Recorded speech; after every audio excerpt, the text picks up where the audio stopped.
a partir da segunda defesa do Everton, desculpa, qualquer pênalti que o Palmeiras convertesse ou que o Flamengo perdesse, encerrava. Né? E o Luan teve, por essa circunstância, o pênalti decisivo para bater. O Luan não tem dado motivos para cair nas graças do torcedor do Palmeiras. Pelo contrário, né, ele está enchendo a paciência do torcedor do Palmeiras. E eu não sou palmeirense, hein, mas já está na hora do Luan sair do time. É sempre bom dizer que eu não sou palmeirense, né, Marcelo? Caso alguém desconfie, até porque tem o Impereur, o Alan Impereur, que pode dar conta do recado ali. Mas é um problema do Abel Ferreira, né?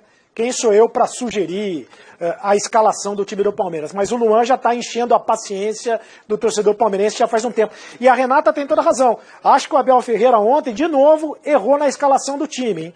Porque o jogo contra o Defensa e Justiça já tinha mostrado claramente que o Felipe Melo está fora de sintonia do ponto de vista do condicionamento físico. O Zé Rafael também. São dois jogadores, o Abel Ferreira optou claramente pela experiência, né? Ele até falou sobre isso, era um jogo cascudo, de jogadores cascudos, os jogadores do Flamengo são jogadores muito cascudos, aí ele optou pela experiência, mas o Felipe Melo e o Zé Rafael estão fora de sintonia do ponto de vista do condicionamento físico. Quando entra o Danilo e o Gabriel Menino, principalmente o Danilo, o time do Palmeiras melhora muito na marcação no meio de campo. Foi assim contra o Defensa e Justiça, quando ele fez essas alterações, com a entrada do Danilo e do Patrick de Paula. E foi assim ontem de novo. Então acho que mais uma vez o Abel Ferreira se equivocou na escalação do Palmeiras. Agora, o futebol também, né? A narrativa se constrói com o que acontece em campo, né? Onde é que eu quero chegar com isso? Ontem o Rodrigo Caio poderia ter sido tão vilão quanto a gente está dizendo aqui que foi o Luan, né? Porque ele faz um pênalti, até houve... Não tem explicação nenhuma pro pênalti.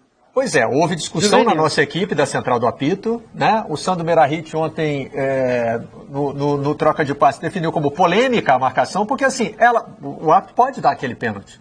Né? O Rodrigo Caio deu a oportunidade ao árbitro de interpretar aquilo como pênalti. Né? Num lance em que ele não precisava segurar o Rony do jeito que segurou. Aí o jogo deu volta e chegou no Rodrigo Caio para bater o pênalti final. Então pronto, tá absolvido. A gente poderia dizer assim, só existiu uma disputa de pênaltis porque o Rodrigo Caio segurou a camisa do Rony. Mas aí existiu, rodou, voltou nele. De qualquer forma, né, o protagonismo fica com o Diego Alves, pela atuação que teve na disputa de pênaltis. O Abel Ferreira chegou a dizer que o grande jogador da partida foi o guarda-redes do adversário. Há um certo exagero aí, porque durante o jogo o Everton também salvou o Palmeiras em duas oportunidades claríssimas, né? E a narrativa é tão caprichosa também que o próprio jogo começa com o erro do Diego Alves ao tentar o chutão na primeira bola. É verdade. A Renata muito bem observou sobre a questão dessa discussão de sair jogando o chutão. Cada opção tem o seu risco. Lógico. E a melhor a executar é a que você treina. Então, qual é a questão do risco do chutão? E a que você executa bem, né, moço? Você executa bem. O risco do chutão é que você decide a decisão certa também.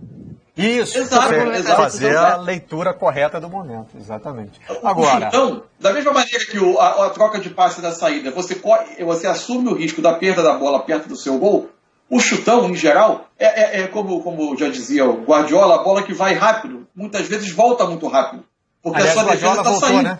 Saiu do castigo, estou vendo ele ali em destaque. Mas ele está do lado do Bielsa, curiosamente, que o derrotou no fim de semana. Mas, aliás, são duas atuações.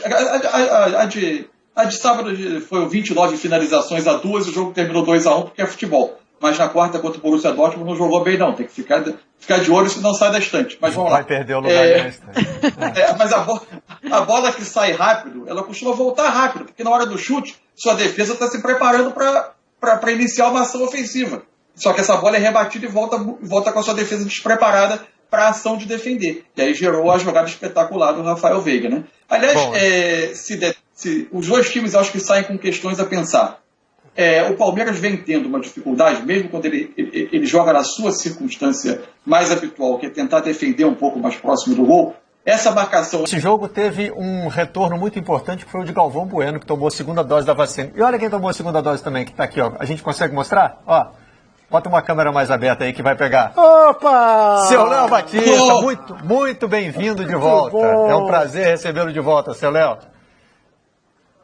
Muito obrigado. Seu Léo veio aqui dar um alôzinho carinhoso e aí eu faço questão de retribuir a altura porque ele merece. Já tomou a segunda dose da vacina, está liberado para voltar ao trabalho. Que bom ter de volta com a gente o seu Léo Batista. Eu só não quis interromper o raciocínio do Mansur, mas os melhores momentos valia a pena interromper para isso, até porque a gente vai mostrar de novo. Se interrompesse, seria por algo muito mais importante do que o meu raciocínio. Não vamos discutir por tão pouco, né? É verdade. Discutir sobre o meu raciocínio, não vamos discutir por tão pouco. Vamos lá, Marcelo. Não, eu ia fazer uma provocação em cima do que o Mansur falou. Será que se o William Arão fosse zagueiro, teria tomado o gol de placa do Rafael Veiga?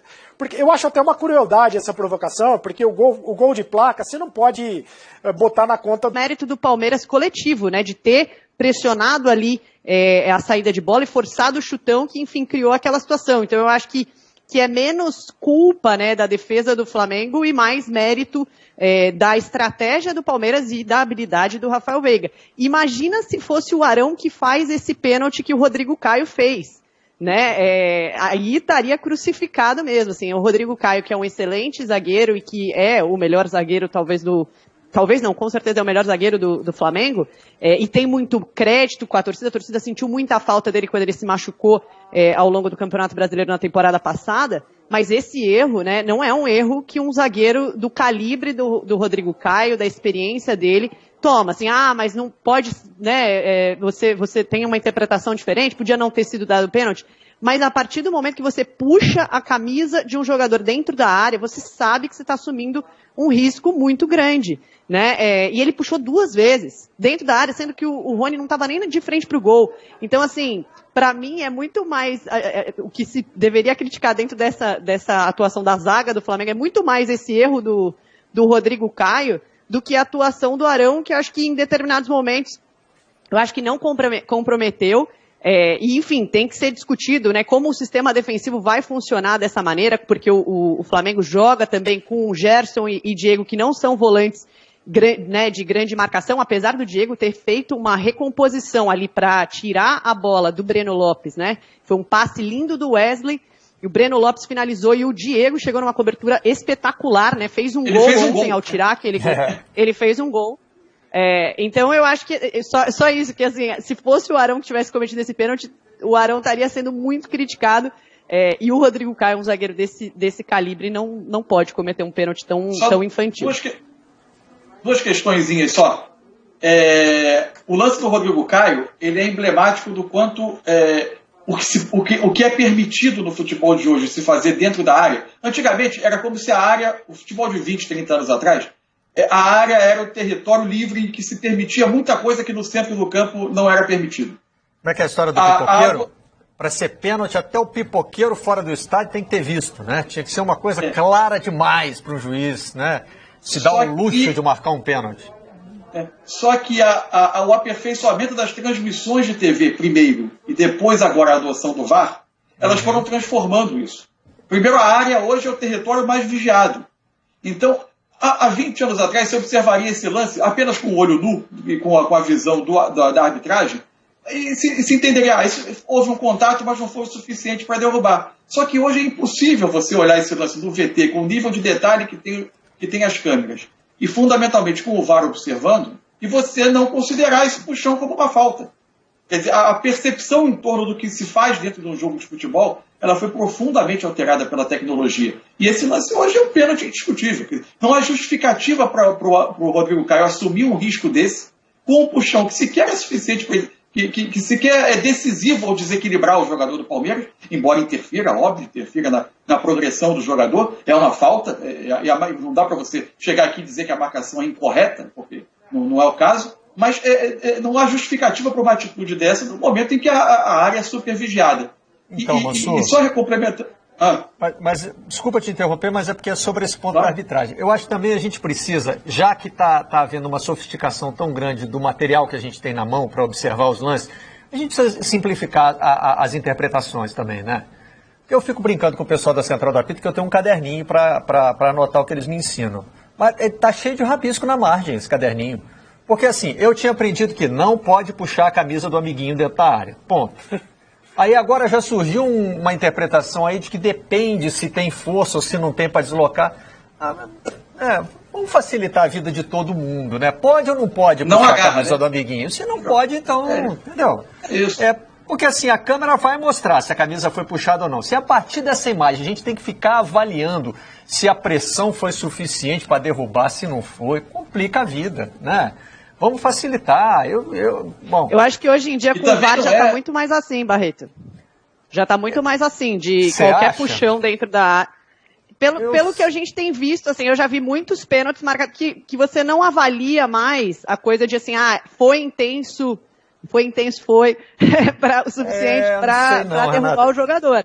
Eu acho que dentro de campo pode estar acontecendo o zagueiro isso. que puxa... Os eu acho que o zagueiro